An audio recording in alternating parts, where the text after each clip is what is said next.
Okay, thanks everybody. Thanks for coming. We're very happy to have for this month colloquium Jonathan Biteau from IGC Lab.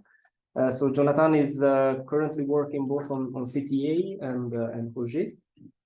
He did his PhD in 2013 at LLR, working for the HES collaboration. Sorry about that. Working for the HES collaboration and on propagation of gamma rays in the universe. Then he moved to the United States. He worked for the Veritas collaboration at the UCSC, University of California, Santa Cruz. And since 2015 is Metro conference at the IGC Lab. And today we talk about the extragalactic messenger spectrum. Thank you, Matteo. Can you hear me well online, even from the distance? Yes. Fantastic. Okay, so I have 45 minutes ahead of me, so I'll jump right in because I packed too many slides in this talk. I want to tell you about the extragalactic multimessenger spectrum, but before doing that, let's go to New Zealand, if you know me, to the Awanaki National Park. So we are in a beautiful place, a scenic view on the mountains. For the story, some scenes of The Lord of the Rings and the prequel Bilbo were shot there. And we will use this image to look at the lights that we see in the foreground and in the background. So the first light that I see in this slide is actually the small hobbit that we see in the foreground with his headlights. We see also a town over there. Let's call it Lake Town, also for the reference to the Lord of the Rings. And then as we are astronomers, astrophysicists, cosmologists, astroparticle physicists, let's look at the sky. Once we've removed the foreground from the Hobbit and from Lake Town, what remains is first what you see in the bottom right of this slide, that's air glow.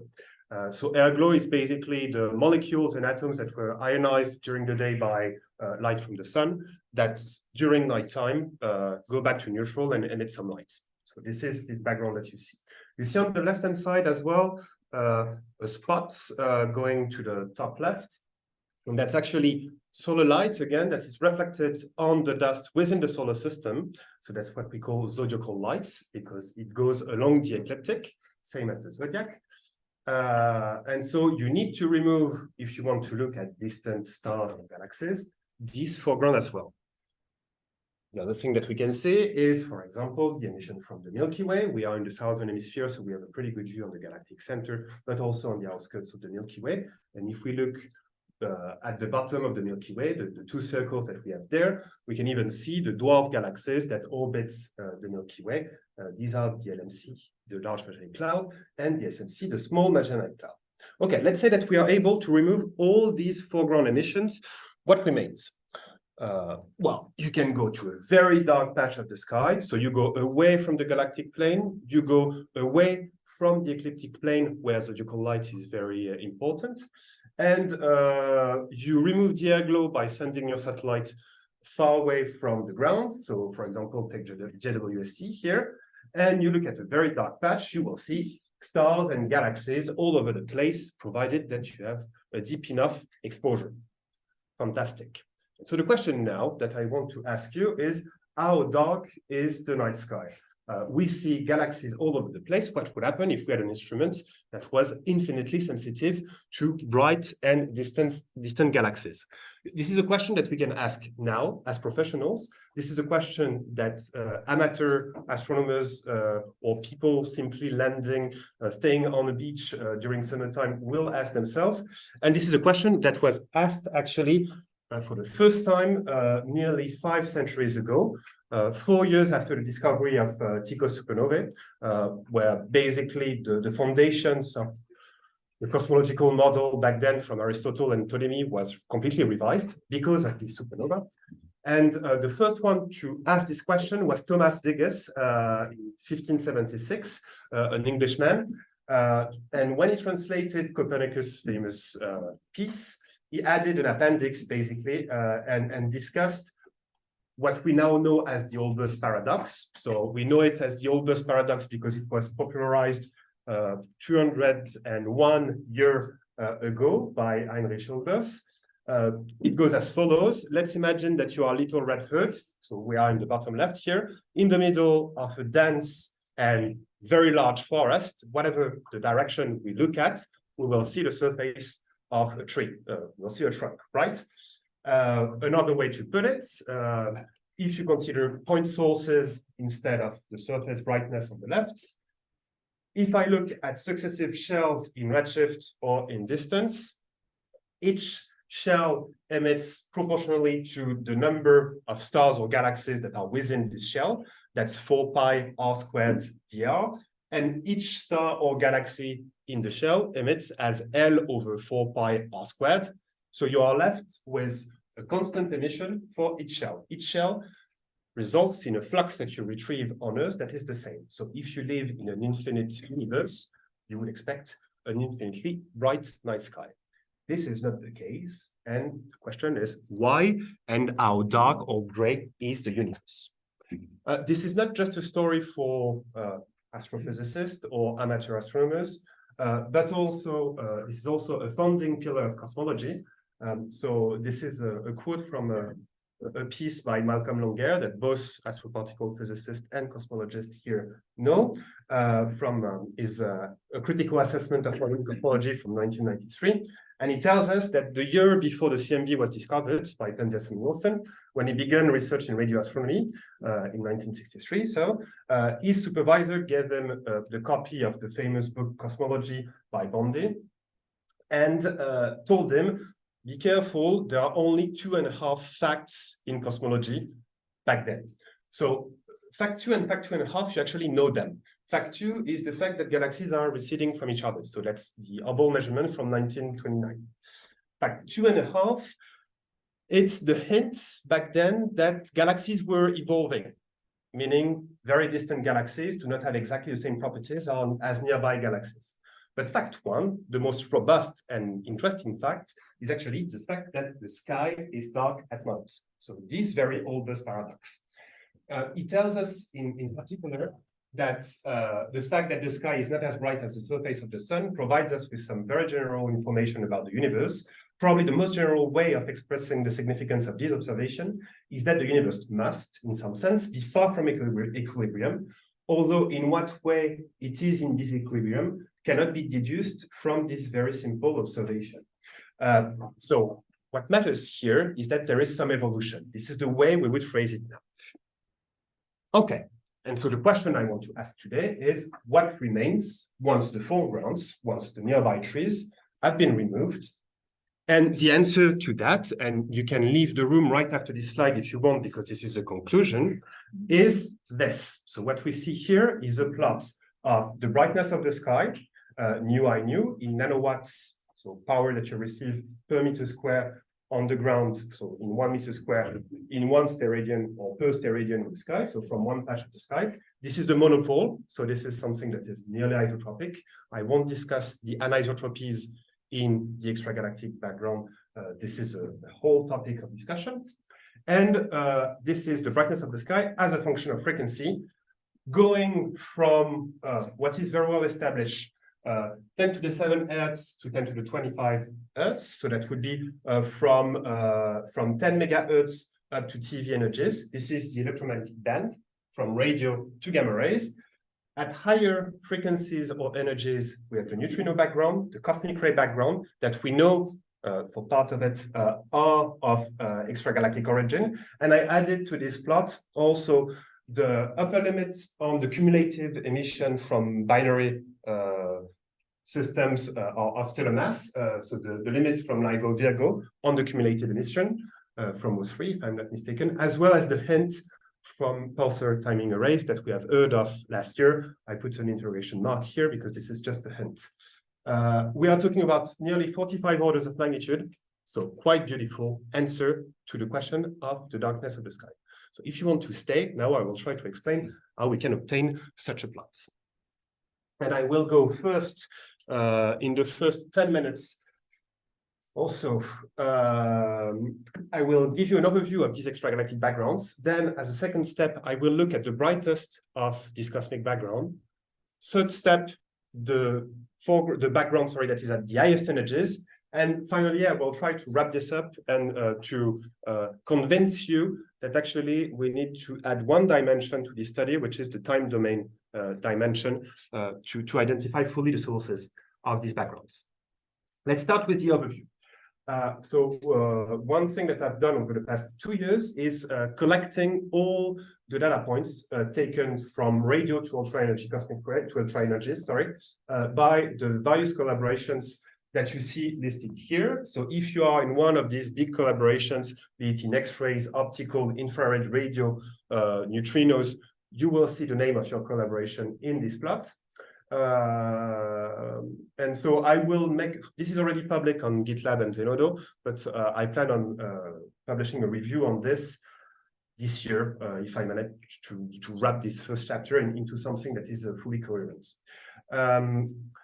In this background, we see multiple components. The CRB on the left stands for cosmic radio background, CIB and COB, cosmic infrared and optical background, CXB, cosmic X-ray background, the cosmic gamma ray background, what I named here the extragalactic neutrino background and the extragalactic cosmic ray backgrounds. We have also different types of measurements. Measurements known as galaxy counts. You take the beautiful JWST image that we saw earlier, and you add the flux from all the galaxies that you have resolved. That will give you a lower limit on the total brightness of the sky per steradian. I say lower limits because there could be low surface brightness components that you may be missing. So that's why I say lower limit. Then there are dark patch measurements. You go in a very dark patch where there is no contamination from anything, and you take your instrument, you acquire an infinite exposure on it, and you say, how much light do I retrieve? That's good. The problem with that is that you may be contaminated by those foregrounds that you assumed were zero. And so that's why they are often considered as upper limits. And then there are techniques that are in between the two that manage to somehow retrieve all the light. I will discuss one of them in this talk, which is a technique based on gamma ray observations that constrains the optical background. All right. Where is this light coming from? That's an important question. And actually, the way to break this down is simply to look at the major power sources from baryons in the universe. And the major engine responsible for light emission in the universe is actually star formation. And this is how you get the two peaks that are shown up there, the cosmic infrared and optical background. I show that for one specific galaxy here, a starburst galaxy. So that's the flux from this galaxy, that would be M82 in this case, a nearby starburst galaxy. When I say nearby, I mean 5 megaparsecs or so. As a function of frequency, you see a big bump here that is coming mostly from lightweight, long-lived stars. And then you see also some non-thermal components, be it in radio or at the highest energies, that come from massive short-lived stars. And the high energy component here in starburst galaxies, we think it's of hadronic origin. So the bump that you see here, it's actually the onset of the decay of neutral pions in this model. Okay, if we zoom in, actually you see that in this broad optical and infrared peak, there are two components. One component, the optical component, is the light emitted by stars that escape from the galaxy, so typically UV optical light. And then part of this light, typically half of it on average, will be absorbed by dust and re-radiated in the infrared. So the relative ratio of these two peaks, optical and infrared, tells you the amount of direct starlight escaping from the galaxy versus the amount of light that was absorbed by dust and re-radiated thermally, like me sweating right now, in the infrared. Star formation is the main power source of light in the universe, but there is another one, which is accretion around supermassive black holes. And here I'm going to talk about the most numerous supermassive black holes, those that do not have a jet, non-jetted active galactic nuclei. And you can see their broadband emission here. So flux as a function of frequency again, with multiple components that are related to the composition or the components that we see in this artistic view, going from the dusty torus in red here, that is this material surrounding the accretion disk, up to the hot corona that is so interesting for our X-ray colleagues possibly here, that is on each side of the accretion disk, on each side of the supermassive black hole.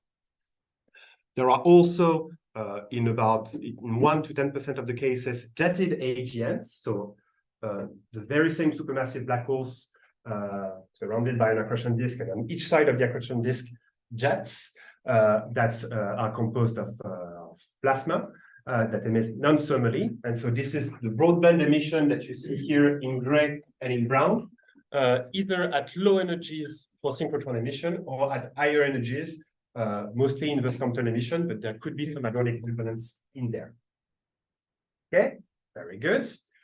And now that we have these three sources, the three main sources of light from baryons in the universe, that's star formation, accretion, and ejection, the question is, how much do we get on Earth in a cumulative way?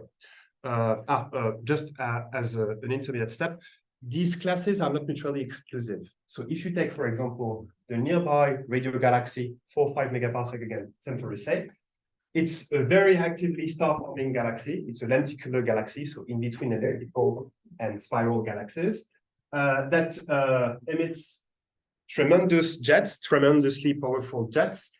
So you can have multiple components at the same time in a given galaxy. So now, what's the cumulated emission from all this process? So if you want to know that, you have to know at the current epoch how much power to put in star formation, how much power to put in accretion, how much power to put in ejection. Not only do you need to know that, but you need to know also how it evolved with time, with cosmic time, I mean. And this is what is encoded in these plots. So that's on the left-hand side, the star formation rate density, number of stellar mass per year per megaparsec cube, as a function of redshift. We lie here. At z equal 2, there was the cosmic noon. And then if you go to z equals 6 to 10, that's the end of the dark ages. So that's the epoch of reionization. And so here you start consuming basically the gas and dust to create stars. You create lots of them, and then you arrive at the cosmic noon. You do not have enough dust anymore to form a large amount of stars, and you see the star formation rate density declining.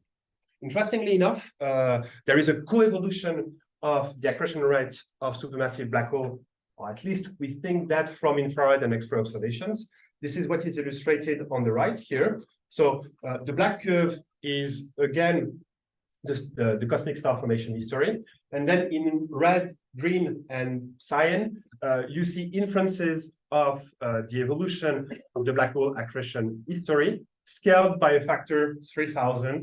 That's for a given initial mass function. If you take another one, the Chevalier initial mass function is going to be a factor 2000. But still, we have the two histories. So now we can accumulate these emissions and see if we can reproduce our data. So you take the emission from these galaxies, you take the star formation history, and you end up with a synthetic population model that is shown in black in this plot from Kerr and Sweden 2019. You see that it reproduces beautifully the data from radio to gamma rays. So we have a census of the emission there. Some shortcomings. You see that at radio frequencies, the level of radio emission between the dark patch measurements and the galaxy counts is uncertain. I'll come back super briefly to that. You see also that these models, they do not explain the extragalactic neutrinos or the extragalactic cosmic rays. So we are not fully there yet. Another way to approach the problem is completely empirical. Yeah, go ahead. Considering the level of the last two, neutrino, I'll come back to that. okay. In the next slide. I hope I don't stop you. But so one of the suggestions that was probably made in the room is that it's interesting to note that the tip of the cosmic gamma ray background, the extragalactic neutrino background, and the extragalactic cosmic ray background are at similar levels. And it's been discussed actively in the literature. So to actually precisely test this, what I did with this work is that I fit with a spline all of these components to determine what's the integral below each of these components. And why would you do that? Because the integral of nu I nu d log nu is actually the total intensity in each background, and that's the energy density in each background, okay? So I do this point fitting, and I can determine here the energy density in each of these components. And one argument that is often given by our multi-messenger colleagues is precisely the fact that the neutrino background, the ultra-energy cosmic ray background, and the cosmic gamma ray background could be at the same level. Actually, if you look at the numbers, here for the cosmic gamma ray background, it's 5 eV per meter cube. If you look at the neutrino background, it's 100 times smaller. And if you look at the cosmic ray background, extragalactic, it's 0.13, so about, or 0.13 plus 0.01, that's about 3 times the neutrino background. So the agreement in practice, in the numbers, is not that great. And what is, so the discussion about the good match within a factor of 3 of the neutrino and cosmic ray background is a somewhat valid argument. The comparison that is made in the literature with the cosmic gamma ray background is completely unfair because basically people integrate at a very high threshold. Go ahead. That's by logarithmic. It's integrated over the colored area. For each. Exactly. Yeah. So basically, when I do that, when I do this computation, when I give this number, rather, what I assume is that I don't know if I even assume that, but you could say that I assume that all of this component is coming from the same kind of sources. The way to actually determine where to put the brake is simply by looking at the inflections in the curves, and that gives you a good qualitative criteria. In practice, so this is completely model independent in a sense. In practice, when you look at population synthesis model, they tend indeed to attribute these different ranges, at least here, to different components. All right. Very good. Orders of magnitude. So one thing that I wanted to say, but I missed, is that this history here is the very reason why the night sky is not infinitely bright. Basically, you live in a forest that is not that dense, but most importantly, this forest is not that big. It has a limited history. So the number of trees is determined by the amount of stars that were formed, or the amount of black holes that accreted light, that accreted matter and produced light. So let's see if that works out. If you take the integral of the star formation history that we know from the previous plots for a Chabrier initial mass function, if you determine the efficiency of conversion of stellar mass into light, you can do that with the sun. You know the mass of the sun, you know the luminosity of the sun, you know its age. Then you get 13,000 electron volts per meter cube. You play the same game with accretion using what we know about the efficiency of light production in accretion disks. You end up with 1.5 thousand electron volts per meter cube. So that would be 14.5. When you do the measurement, you get 15.5 plus or minus 1. So indeed, in orders of magnitude, this back of the envelope estimate works quite well. I also played the game for gamma rays because you can actually do it. You can estimate the conversion ratio between matter that you accrete and that will produce light and plasma that is ejected in the jets based on the X-ray cavities that are observed for such AGNs. You get an efficiency, and from this estimate, you get 4 electron volts per meter cube instead of 5.0 plus or minus 0.6. Not too bad. So we have a rather good understanding to first order of the light that was emitted by star formation, by accretion, and by ejection. Nice. Now there are still some unknowns. So going to the low frequencies, we do not have a census of binary systems, be they from supermassive black holes or from binary black holes or binary neutron stars. So this is something that we would like to know. One thing that is interesting to note, I think personally, this may be a complete coincidence, but going back to these orders of magnitude estimates, the level of the intensity that is inferred from pulsar timing arrays is not too far from the level of the intensity that is inferred for the cosmic X-ray background, mostly coming from accretion around supermassive black holes. So that's not crazy in terms of physics to associate that to binary supermassive black holes. One thing that is unknown is the radio excess here. So there was a mission called Arcade-2, a balloon that was sent that revealed that the brightness of the sky, inferred from direct measurements, is about 3 to 4 times larger than what we know from galaxy counts. And it's a 4 sigma tension. It's not resolved. It's not clear where it comes from. If I were to put a bet on it, but I'm not an expert, I would suspect that there are some components in the galactic halo that we don't fully comprehend. But this remains, this is one of the mysteries to be solved in the next decades. The optical level here, so the amount of starlight in the universe, has been a matter of debate for 2 decades. I will try to convince you today that actually this matter is about to be solved or is already solved, or is solved since a few weeks. And the sources at the highest energies are still unknown. We have some hints at the 4 sigma level, but the census of sources is far from being unknown. I will try to convince you as well that at the highest energies, I'm sorry, it's too cold and I have a cold. That at the highest energies, we are actually starting to have a clue about the possible sources. For both these topics that I will cover in the next 20 minutes or so, if you know me, I will show you actually the propagation of astroparticles is a key ingredient to answer the question, what is the intensity frontier? So how much light do we get at most in this extragalactic background? And what are the sources at the energy frontier emitting this cosmic ray background? And that's due to interaction of gamma rays or ultra-energy cosmic rays with the photon fields, CMB, CIB, COB, that fill the universe. Let's go with the first point, the intensity frontier. What can we say about cosmic optical and infrared backgrounds? It's not grounds, I'm sorry about that. From the point of view of a gamma astronomer. So the main difficulty with the cosmic optical and infrared background is illustrated in this slide. As I said earlier, let's imagine that you are Bilbo the Hobbit and you look at a dark patch of the sky. The first thing that you will see, so that's again specific intensity as a function of wavelengths, is the air globe during the night. It's many orders of magnitude above the blue component, that is the EBL that we are searching for. So now you go in space, in orbit, and what you will see is the zodiacal light.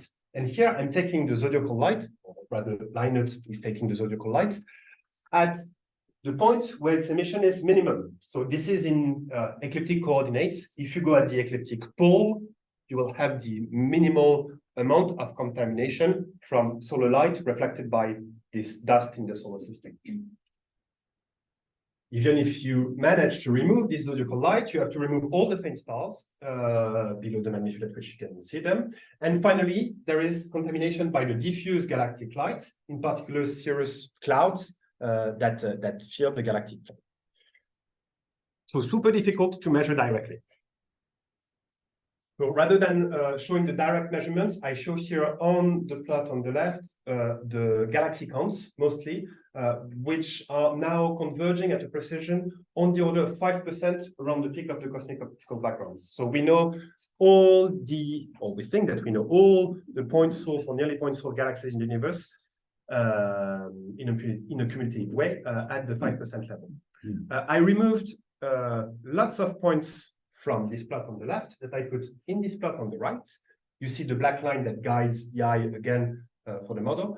These points here, you see that they follow nearly this gray curve that I show in the back. This gray curve that I show in the back is the spectrum of the sun that I scaled down to the intensity level of to 1% of the zodiacal light emission. Said otherwise, this is the emission, or this is 1% of the zodiacal light emission expected from the moon. What I suspect, but that's also the case of this community, is that there is a zodiacal light component that we do not fully comprehend, that is likely nearly spherical, and there are hints for that from observations by a rocket that's called Cyber. And that could be very interesting. It could be, for example, debris from comets coming from the old cloud. So these comets have a spherical distribution. And in terms of proportion, it would work out quite well. So this is an aspect that is being tackled by our colleagues who are experts of the zodiacal light. Now, forget about these zodiacal light contaminated points. You can go at the outskirts of the solar system, beyond Pluto's orbit, with a probe that is called New Horizons. Brian May, if you are a fan of Queen, is a contributor to New Horizons. So there is a song that you can find on YouTube about New Horizons, which is cool. You send this probe beyond Pluto's orbit.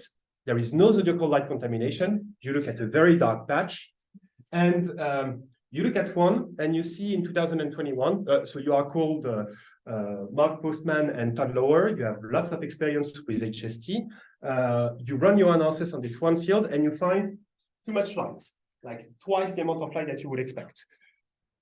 Next year, you publish another paper with the analysis of 7 fields this time, and you still find too much light and a 4 to 5 sigma tension with galaxy counts. There is something that one of the experts in galaxy count, Simon Driver, calls the cosmic optical controversy, meaning, have we missed basically twice the amount of light that we expect from the universe? And they announced in a meeting in Aspen 2 weeks ago that actually they had taken data from about 30 fields, calibration and science fields. They have identified what was missing, a diffuse galactic light component, Cirrus, and now they have obtained this point that they will be able to refine in the coming years, but that's probably close to the final answer from beyond Pluto's orbit. So we see that now direct measurements are getting very close to galaxy counts, and we could reach what I call here the cosmic optical convergence. To determine if that's really the case, we have a third independent technique, which is based on gamma rays. And so Luca here worked particularly on this. The results that I will show is to defend during his PhD thesis in September, and after that he will be on the market. He's in the room. So the measurement technique consists in looking at how TD gamma rays are absorbed due to interactions with photons from the cosmic optical background. And these interactions create pairs of electrons and positrons. This is illustrated here. You see the flux of one source as a function of energy. The black points are what we observe from the ground with magic in this case. And in orange is what we infer at the source. The difference between these two is the amount of absorption. Yay, you've reconstructed the number of cosmic optical background photons in the universe. Obviously, the difficulty is that you don't know what was emitted at the source. So to do that, what you need to do is either get some prior information from lower energies with Fermi where there is no absorption, or develop analysis that is completely agnostic about the emission at the source and tries to reconstruct the imprints in the spectrum. This is what Luca has developed. So it's a fully Bayesian approach where we don't make any assumption about the spectrum. It's parameterized in a very general way with sums of Gaussians. The evolution of the ABL is also parameterized with a given parameter over which we marginalize. He's collected a data set that is 3 times larger than the previous study that is the reference in this field. And his analysis method, basically, you analyze in the end 268 spectra with about 4 free parameters each. So that's analysis with 1,000 reasons parameters. If you run your MC-Hammer EMC like that without asking any question, with 1,000 free parameters, you're going to have trouble. So you have to be smart about how you run the analysis. And if you want to know more, ask him. These are the results that we are about to submit to Abjay. The red points are the gamma ray inferred cosmic optical and infrared background. It's shown in log scale along the y-axis. If I put now a linear scale, you see the difference between the red points, the gray points that are galaxy counts, and the purple point from the horizon. We are pretty much reaching convergence today, which is exciting. Okay, impact of these measurements, the precision that you get on the intensity of DBL inferred from gamma rays, you can translate it one-to-one as a precision on the Hubble constant measurement, provided you know DBL perfectly from galaxy counts. With Euclid, LSST, and JWST in the near future, what our colleagues doing galaxy counts hope is that they can reach a 1% precision on these galaxy counts. If we can reach that with CTA, means that we can have, in principle, a square root 2% precision on the overall constant that would be excited to be studied. You can study also the relics from the epoch of ionization, so the amount of light that could average just today, study cosmic magnetism, and study exoticas. I won't dive into this because I want to go to the energy frontier in the 15 minutes that I have left, if I'm not mistaken. Okay. So I told you that one of the thing that we can study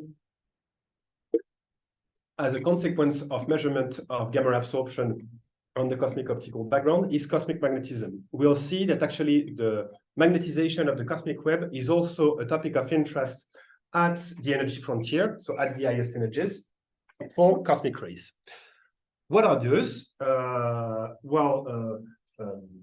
Those are ultra energy cosmic rays. So this is the pink and purple component at the end of my multi-messenger extragalactic spectrum.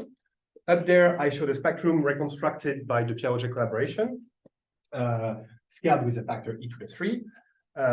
And so the question that we are going to try to answer is the same one as that written by the guy who worked on PhD comics, meaning who is shooting these super fast particles at the Earth.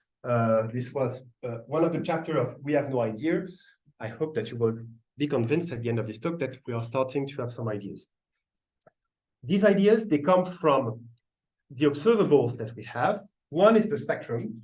For a long time now, we have known that there is an encode at about 5 exaelectron volts, which marks the rise of a new component, presumably of extragalactic origin. Then a flux suppression at the end that I call Biteau here. And recently is 2020, we had discovered, and the group in Orsay, we were quite an engine for this, a new feature called the instep at about 10 exaelectron volts. So this is the full sky spectrum. One way to interpret this, which is the standard way, I would say, is through so-called Peter cycles. So the idea is that you have an acceleration. Imagine that you have an acceleration in the difference of potential. You have 1 volt, 1 meter. You take a proton, you will accelerate it to 1 electron volt. You take helium ionized, you will accelerate it to 2 electron volts, and so on and so forth. These are the Peter cycles that you see here. So the higher the energy, the heavier the mass, because you are assuming that you have fully ionized cosmic rays. We not only take that into account, but we also take into account the fact that there is an horizon in the propagation of these ultra-energy cosmic rays, because they can interact with background photons from the CMB, from the cosmic optical background and cosmic infrared background, mostly infrared background. The spectral and composition observables, we get them over the entire sphere, and they are interesting because they help us to constrain partly the source distance. For a given species, say helium nuclei, the maximum horizon at a given energy is yay much. So it means that the sources that contribute to the flux by C are within this distance. We can also constrain from this shape what was emitted at the sources. So I'll briefly mention that right after. And finally, the third observable is anisotropies. So you map the flux as a function of the direction of the sky in galactic coordinates here. And one of the recent breakthroughs is the discovery a bit above the ankle, between the ankle and the instep, of a dipolar anisotropy in the sky by the Pierre Auger collaboration that we have now at between 6 and 7 sigma, basically. And that is pretty much aligned with nearby galaxies or the distribution of nearby galaxies. So if I summarize in a nutshell the discoveries of Auger, or the landmark points rather of Auger as a function of time. So the plot in the bottom is exposure as a function of time, and the red curve is Auger. In the very beginning of Auger, so 2007, I was not a member of the collaboration, there was a first hint, meaning a 3 sigma clustering of events in the central Earth region at the highest energies, above 60 EeV, the significance of which did not grow that much. And that was a big debate because there was a very fast, too fast or too quick claim that is not made in the paper that these were associated to AGNs. Well, first, it was just a 3 sigma effect. So let's be careful about 3 sigma effects. This applies to other fields in astroparticle physics today. And then we are talking about very low statistics, 10 events in this central region. Maturity was reached in 2017 when we discovered a dipole. Here we are talking about 32,000 events and 6 to 7 sigma. So in terms of statistics, not the same thing. We are at lower energies. It's above 8 eV. It was above 60 eV. And in 2018, we revived a trail. With the tremendous statistics required, about 1,000 events, above 40 eV, we identified a 4 sigma evidence for an excess in the Census region, again, that is also present at a level of lower significance above 60 eV. So this explains why we got this hint back then. And this access, you can associate it to nearby star-forming galaxies. But if you take all galaxies in the universe, in the nearby universe, you get 3 sigma instead of 4 sigma. So disentangling the origin was not easy. Okay, we have, sorry about this. We have pursued these searches. Here, what I show you is the latest map that we have built with the telescope array collaboration. Don't confuse it with Cherenkov telescope array. It's telescope array, Utah, scintillators basically on the ground that gives us access to the northern hemisphere. They have way less statistics than we do with OG, factor 6, 7. But still, this cumulation makes the correlation with nearby star-forming galaxies at the 4.6 sigma level. So we are not far from the 5 sigma level. Okay, in this plot, what you can see is that in each of the hotspots that are possibly here, with a blind search, you only find them at the 3 sigma level. I put some nearby galaxies. So in this region, Centaurus A, M83, NGC 4945. In this region, M82. In this region, Andromeda. Why do I do that? Because these are the nearby galaxies that fill the local sheet in which we live, so the planar structure in which we live. And they are within 6 megaparsecs of us. So that's why I came up with these 5 megaparsecs or 4 megaparsecs all the time. This is a lateral view. You see that this is really a pancake, right? 6 megaparsecs and less than a megaparsec in width. This structure will come back. What's interesting, and the reason why I put these objects there as an illustration rather than others, is the fact that the horizon of our energy cosmic rays is limited. As a function of energy, they cannot travel too far. What we see here is the mean free pass of protons, helium, nitrogen, and iron in different colors as a function of energy. The energy range of interest to us is between the ankle and the toe, basically, around this. And so what happens in this regime is that for the nuclei, at least the main process is photodissociation or photoerosion, meaning you pick one of the nucleons from the nuclei, and it loses energy. All right. Yeah. I would expect the delta resonance. So the delta resonance, so pi-n production, pi-0 production, or which is delta resonance that you are mentioning, or E plus E minus, is mostly relevant for protons. It's actually second order with respect to photoerosion for heavy nuclei. And you guys have an expert here, namely Denis Allard, publication in 2006. He would be way more expert than me to discuss this, even if I know it. So in this nearby universe, if you look within 6 megaparsecs, you have basically the galaxies in the local sheet that I was mentioning earlier. And you see that these galaxies, you expect them, if you have helium or nitrogen, to be quite relevant in the TOR region. If you look further away, within 25 megaparsecs, you have basically only 2 clusters of galaxies, Virgo and Fornax. And again, they could be relevant to the studies at the highest energies. We should take them into account.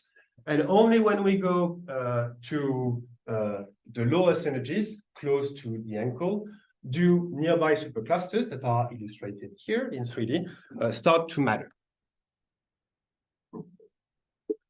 Okay, so to go beyond the work that we led, that we did in the OJ collaboration and the OJ plus telescope array collaboration, which consisted in cross-correlating the ultra-energy cosmic ray arrival directions with 23 starburst galaxies in 2018, or 40,000 galaxies, star-forming galaxies from 2MRS in 2018. I finished this if you want, and yeah. Then in the work in 2022, I revised this catalog that I established to begin with. We went to 44 starburst galaxies, 44,000 star-forming galaxies. I endeavored to use the near-infrared surveys exploited by our gravitational wave colleagues and to transpose that through the study of ultra-energy cosmic rays. So I performed the mapping of stellar mass and star formation rates within a few hundred megaparsecs, 350 megaparsecs.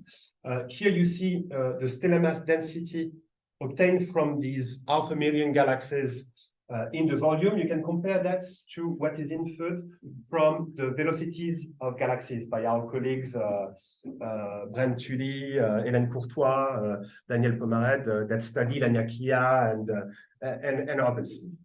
There is a very good agreement.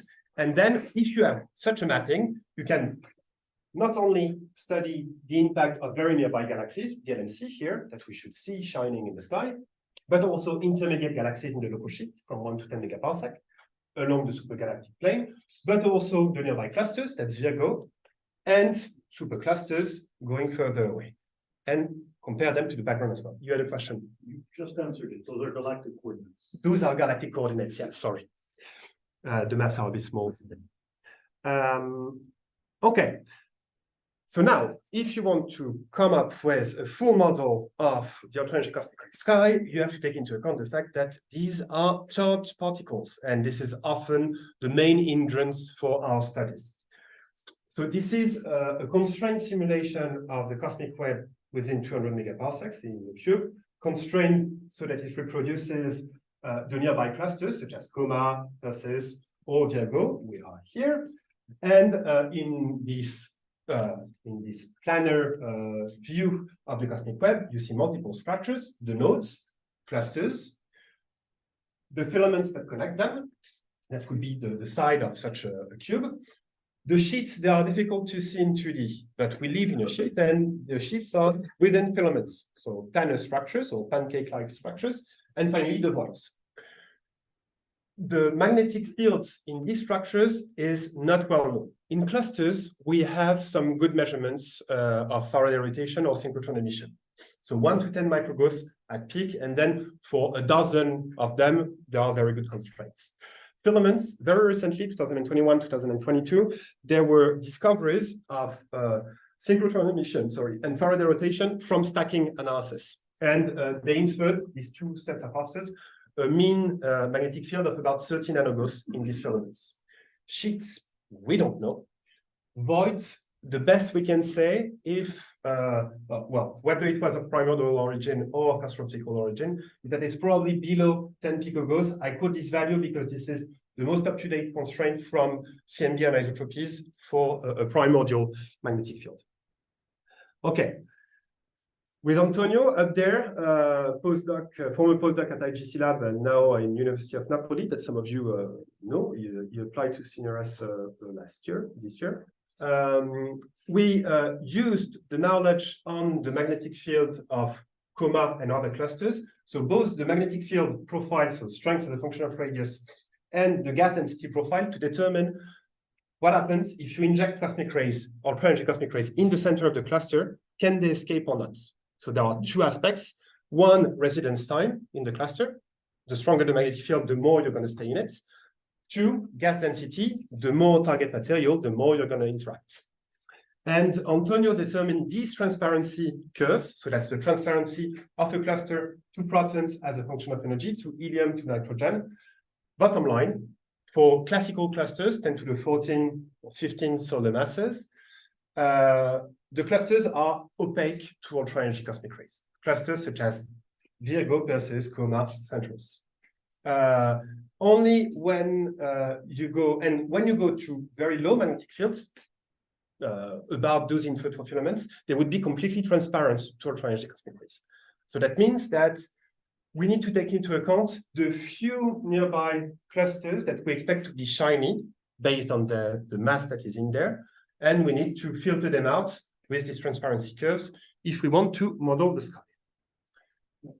Yeah, go ahead. Why is there such a correlation between the points? Is that because you assume that what you see here, so what he does is that he makes the average over many simulations. So the uncertainties, they traduce the variance rather than these are simulation points. And the uncertainties, they traduce the variance between realizations rather than the point-to-point fluctuations, if that makes sense. Okay. So here, final point to be accounted for. So we said brightest clusters, we need to take them into account. Filaments, mostly we don't care. You could say, okay, sheets, we don't care as well because they could have a magnetic field on the order of that of filaments, except that we live in a sheet, the local sheet. How to take that into account? Unclear. We don't know the plasma properties. We don't know the plasma extent. What we assume here is that there is a plasma in the local sheet that fills a volume comparable to that of the local group, 1 to 2 megaparsecs, with a current length for the turbulent component that is comparable to that of clusters, 10 kiloparsecs, with an amplitude, an RMS amplitude to be determined. And a priori, you would say that it's on the order of a few nanogauss based on what we know from filaments. We can actually constrain this parameter. And we have two effects to take into account for this local sheet. One is the fact, as usual, that if you traverse a magnetic field, your cosmic ray is deflected, so angular blurring. Two, and that is not often taken into account, there is a temporal blurring as well. Two cosmic rays starting at the same point will not see exactly the same turbulent magnetic field, and so they will not arrive at the same time on us. And this temporal blurring, is large, typically 100 kiloyears. What that means is that if you have transient sources of ultra-energy cosmic rays, if the time between transients is very long, you will see successive bursts of 100 kiloyears. And if it's very, very long, most likely you will be in between two bursts. So you won't see bursts from the Milky Way, from the LMC. Now, if this burst rate is high, or if this duration is super long, you will see the bursts that superimpose with each other, and so you will see persistently the galaxy hosting these transients. This is the scenario that we tested, and I will skip the upper part. We can fit the spectrum, the composition, but I show you down there is for this best fit spectrum and composition, the evolution of the sky that we would expect as a function of the burst rate per star formation units. When I start at very low burst rate on the left-hand side, I basically don't see most of the time the very nearby galaxies, and I only see Laniakea, the nearby supercluster, and there is a bit of Perseus Pisces actually down there. If I increase the burst rates, more and more the nearby sources within the local sheet are going to appear.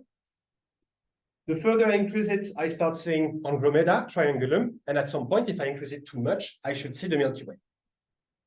If you compare the sky maps to what has been observed, so this is data, this is model with this transient scenario.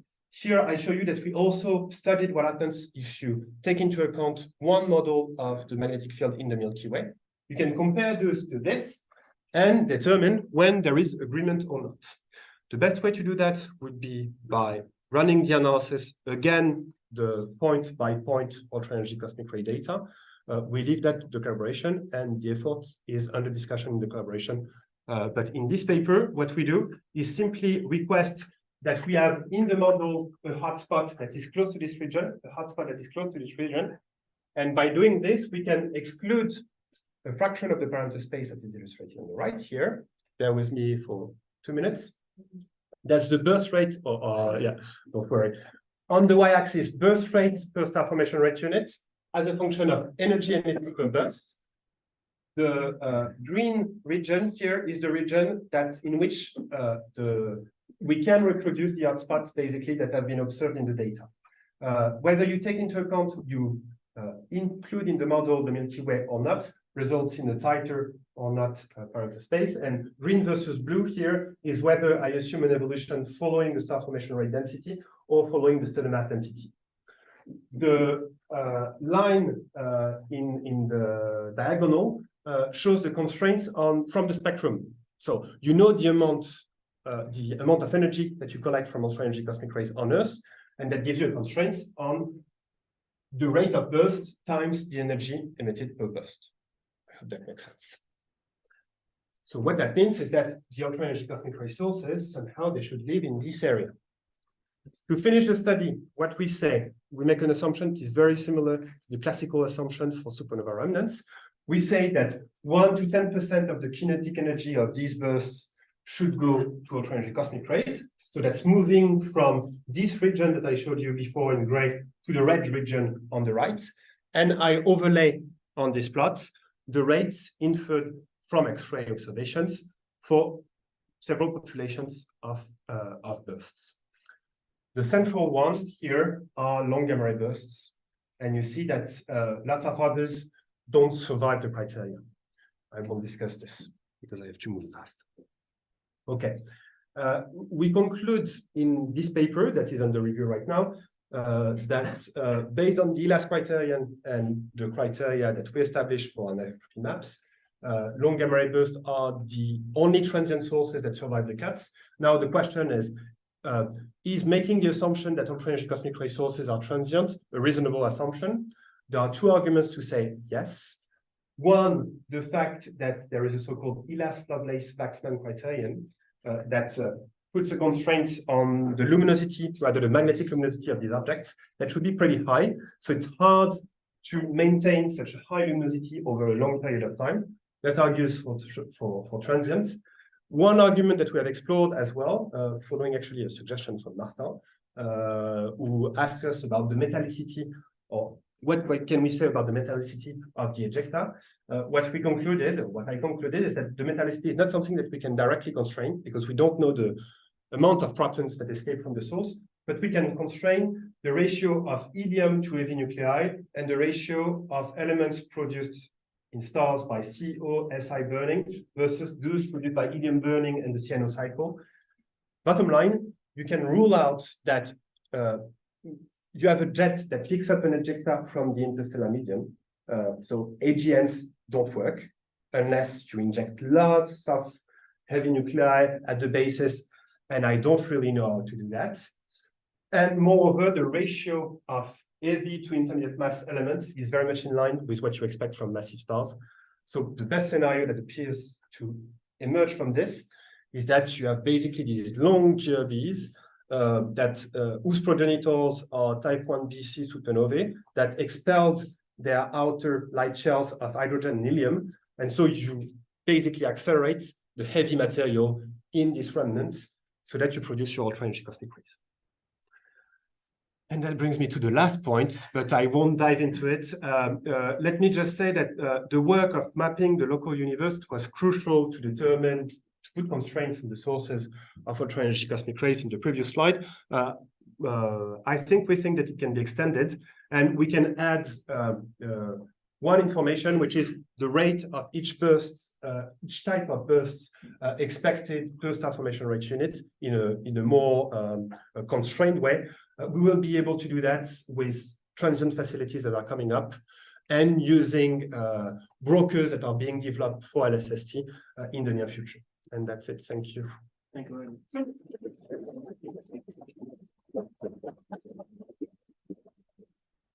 Thanks a lot, Jonathan. Questions from the room or Zoom? Yes, I think. So I was curious on about your definition of the burst. So what is the duration you can constrain? I mean, there are source variability from seconds to thousands of years. How do you do it? As long as this duration, come on. As long as this duration, the burst duration, is shorter than this, I don't care. It's a burst. Okay.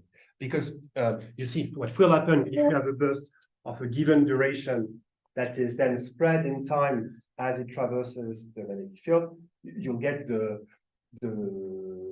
the square sum of the two, right?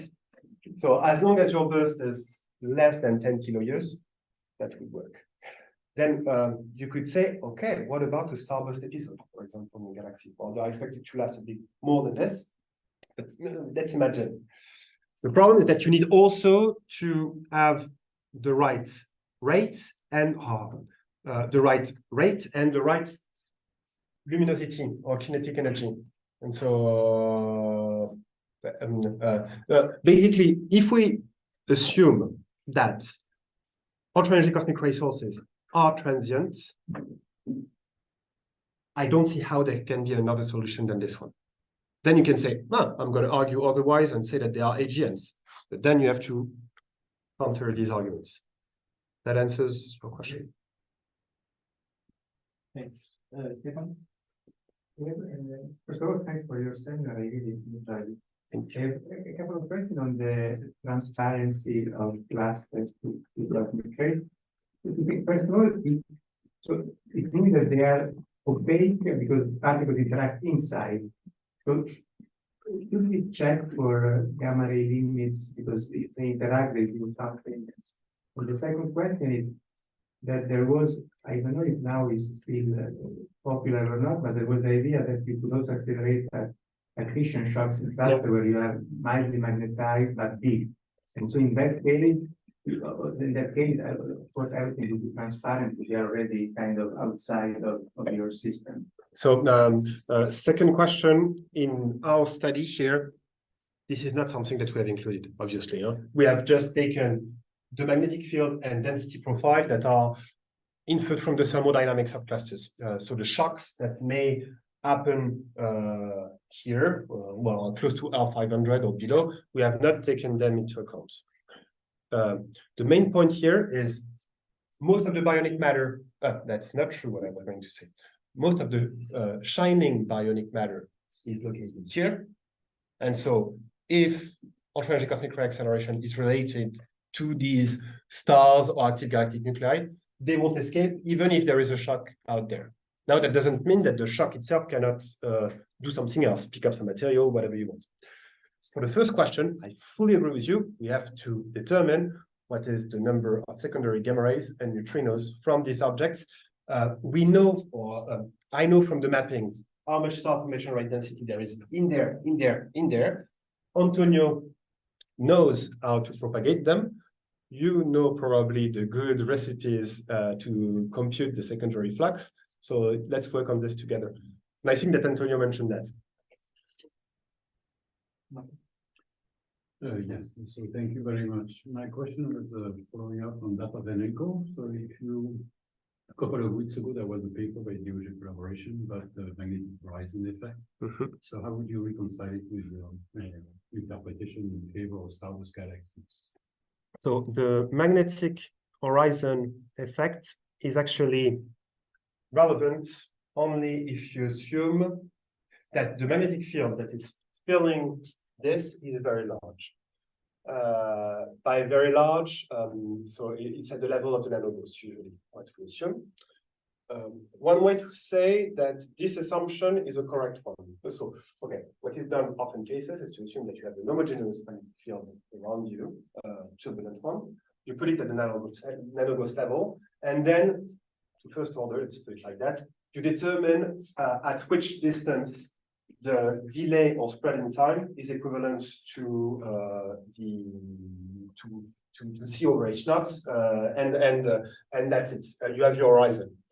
Now, if you have a structured universe with a cosmic web, filling this with one nanoghost is not something that works out. So I think that it's good to test for such horizon effects and to try to constrain them, but I'm not fully convinced. So we should, as a collaboration, provide these constraints. Now, I'm not really convinced that within a cosmic web structure, these constraints will translate one-to-one on what we expect from the cosmic web. It was a lengthy reply. Okay, my question was more that in this interpretation with this magnetic horizon effect, you cannot have change in sources. They would not give rise to this trend, this magnetic horizon effect. precisely because you have all those sources in your past, in the nearby galaxy, or even in your own galaxy. So my question was whether you consider this as two conflicting interpretations of it. I don't think that I don't, or maybe we should discuss this further, but I don't see the obvious conflict. Take for example, I can put it otherwise. I have a backup slide for this. In this approach that we are proposing, and that, by the way, I hope we can test by the summer within the OG collaboration against data. This was discussed in the OG collaboration meeting 2 weeks ago. Way too much backup. Allez, hop, c'est ici. Okay. So in this approach, if you look at the fraction in red coming from the background beyond 350 megaparsec, let's put our cosmic horizon there, for example. The fraction coming from the background is there, 5%. So I can have exactly the same scenario. I can say, I shut down everything that happens beyond 350 megaparsecs, and it won't change anything for the highest energy sky. Where it will start to matter is around the ankle. Around the ankle, 60% of the cosmic rays are coming from the background. So basically, if with our model, we are able to reproduce not only the anisotropies and intermediate angular scales at the highest energies, but also the dipole, that's a win. And so that's probably one way to tell one from the other. That's more convincing as a reply. Yeah, but I would be happy to. Yes, please. Yeah, my question is related to sources put behind the cosmic rays. I know that advanced are excluded from this. Okay, but why they excluded, for example, if you could destruct stars? So it would be obey your time requirement and obey your. That's an excellent question. The question that you asked, so okay, I try to rephrase the question and you tell me if it's a good way to put it. I hope I have convinced you with the composition constraints that the ejecta that accelerate the ultra-energy cosmic rays need to be of stellar origin, because you need the right proportion of helium, CNO to heavy nuclei. And this is something that we expected before. I put numbers in this paper on this, but this is to be expected. Now, nothing prevents you from taking a star, putting it close to a supermassive black hole, and either you tidally disrupt the star that is being accreted, or you throw it in the jet. That's an alternative. If you start doing that, you are actually in a transient scenario, right? Because this will happen in a stochastic manner, not in a continuous manner. And so tidal disruption events, I put them in our nice plots here. TDEs are here. Tidal disruption events, jetted tidal disruption events. So if you look at all tidal disruption events, they have the right burst rates, but the kinetic energy that is in them is not nearly high enough.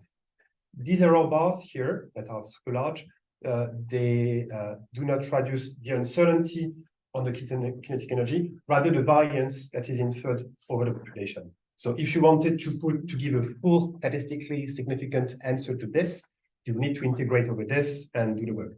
This is a modeling work, so we don't go through this. But still, TDEs at this rate, they are not nearly energetic enough. Jetted TDEs, not only they are not energetic enough, but their rate is too small as well.